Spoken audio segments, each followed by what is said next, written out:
Simple Pictures Are Best. Story by Nancy Willard. Pictures by Tommy de Paula. This was a long time ago when a camera was very big and people almost never got their picture taken because it was so expensive. And this was a pretend bird to look at so people would look in the correct direction. The camera was on legs called a tripod, and then there was a big piece of fabric that the photographer got under in order to see through the camera, and you had to stay really, really still in order for the camera to take a picture. So it was a big deal if you got your picture taken.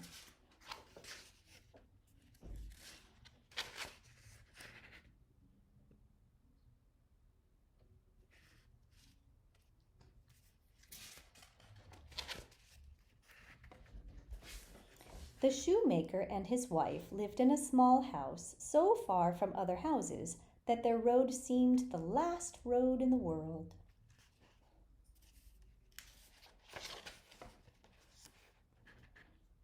"Everything we want is here," said the shoemaker. Behind the house they planted a garden. The sunflowers grew right up to the roof, and a Hubbard squash lolled fat and ripe as a pig. A one-eyed cat arrived one day, caught all the mice in the house, and stayed. During the day, the shoemaker worked at his bench and made up poems. His wife Ellen painted pictures and baked pies. They both worked in the garden. In the evening, the shoemaker played the fiddle and his wife played the spoons while the shoemaker sang. "The little black bull come down from the meadow, Hoosin' Johnny, the little black bull come down the meadow, long time ago."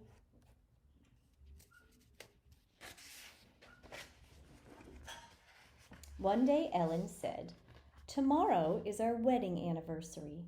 I would like to have our picture taken." So the shoemaker called a photographer, and the photographer arrived with a camera so large that a dozen swallows could have nested in it. Behind the photographer walked a little boy holding a suitcase. "James," said the photographer, "hand me my film."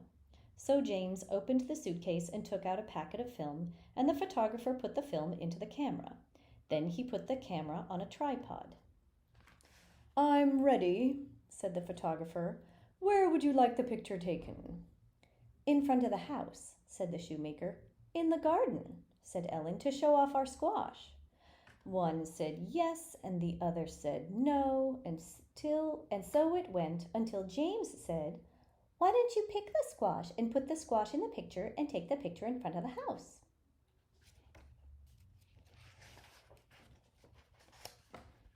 So the shoemaker and his wife went into the garden and picked the squash, and together they carried it out of the garden. Then they sat down in their chairs in front of the house. But no sooner had Ellen sat down than she jumped up again. "If we're going to put the squash in the picture, we should put the carrots in it too. They're much prettier than the squash." "Simple pictures are best," said the photographer, but Ellen had already run off to fetch the carrots. When she returned, the photographer said, "Madam, what clothes will you be wearing for the picture?" Now Ellen did not want to admit that she was at that moment wearing her best dress. So she said, "I shall wear my blue hat." "I like your red hat better," said the shoemaker. One said yes, and the other said no, and so it went until James said, "Why doesn't Ellen wear the blue hat and the shoemaker wear the red one?" "Simple pictures are best," warned the photographer, but the shoemaker had already run off to fetch the hats.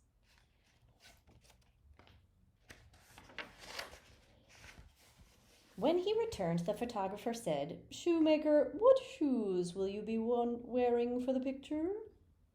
Now the shoemaker did not want to admit that, though he made shoes, he never wore them.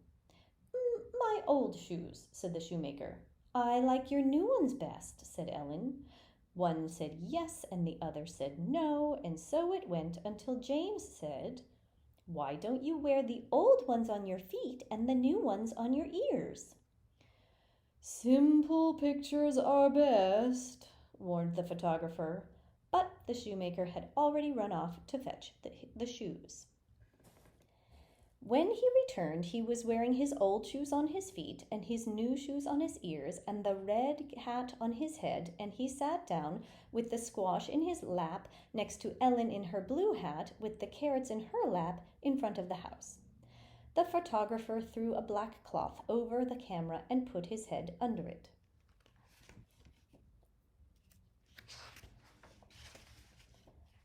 "We're ready," said Ellen. "What's wrong?" "Madam, you have a tail under your chair," said the photographer in a muffled voice. "Meow," said the chair. "Why, it's the puss cat," exclaimed Ellen, and reaching under her chair she brought out the one-eyed cat. "If we're going to put the squash and the carrots in the picture, we must have Puss in it too. She's much prettier than the squash and the carrots." "Simple pictures are best," warned the photographer. Puss sat down between the shoemaker, wearing his old shoes on his feet and his new shoes on his ears and the red hat on his head with the squash in his lap, and Ellen in her blue hat with the carrots in her lap in front of the house. The photographer threw his black cloth over the camera and crawled under it again. "We're ready," said the shoemaker. "What's wrong?" "Shoemaker, you keep moving your hands," said the photographer in a muffled voice. "I don't know what to do with them," said the shoemaker with a sigh. "I'm not comfortable without my fiddle." "Well then, get your fiddle," said James. "Simple pictures are best," warned the photographer, but the shoemaker had already run off to fetch his fiddle. When he returned, holding his fiddle and wearing his old shoes on his feet and his new shoes on his ears and the red hat on his head, he sat down with the squash in his lap next to Ellen in her blue hat with the carrots in her lap and the pusscat between them in front of the house. The photographer threw his black cloth over the camera and crawled under it.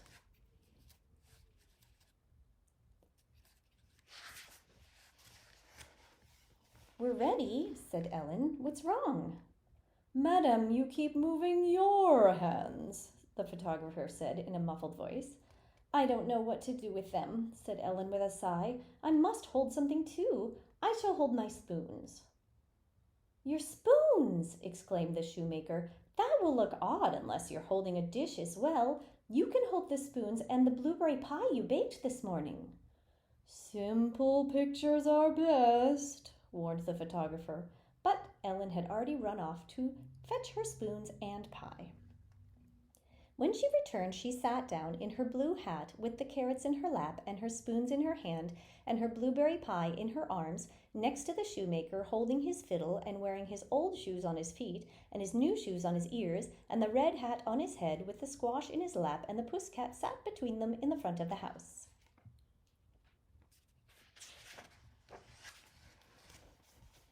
But no sooner had she sat down than she jumped up again. "I don't want people to think I do nothing but bake pies. I shall put one of my paintings in the picture as well." "Simple pictures are best," warned the photographer, but Ellen had already run off to fetch her painting. When she returned, she leaned it against her chair. The photographer threw his black cloth over the camera and crawled under it once more.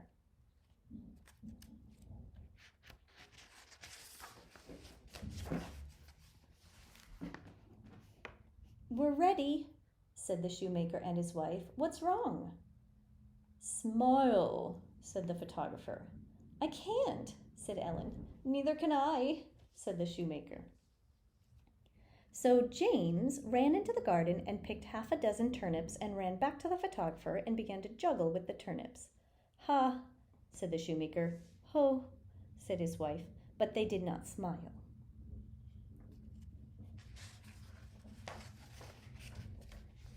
Then James ran into the kitchen and fetched a giant frying pan and ran back to the photographer and stood on his head in the frying pan while juggling the turnips. "Ha, hum," said the shoemaker. "Ho, ha," said his wife, but they did not smile. Then James ran into the orchard and gathered a dozen apples. He did not see the bull browsing under the tree until the bull made a hideous noise. James dropped the apples and ran back to the photographer. The bull did not see James, but he did see the photographer.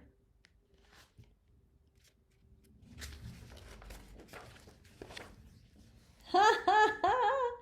laughed the shoemaker and his wife. And James clicked the shutter.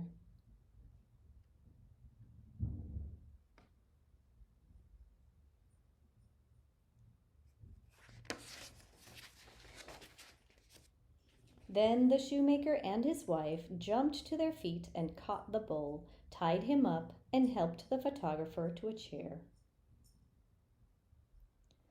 "When will the picture be ready?" asked Ellen. The photographer looked at his watch. "Not long. It's developing right now."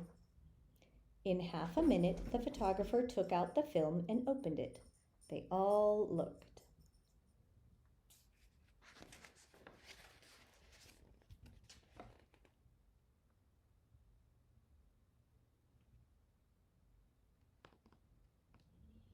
The photographer sighed. "Simple pictures are best."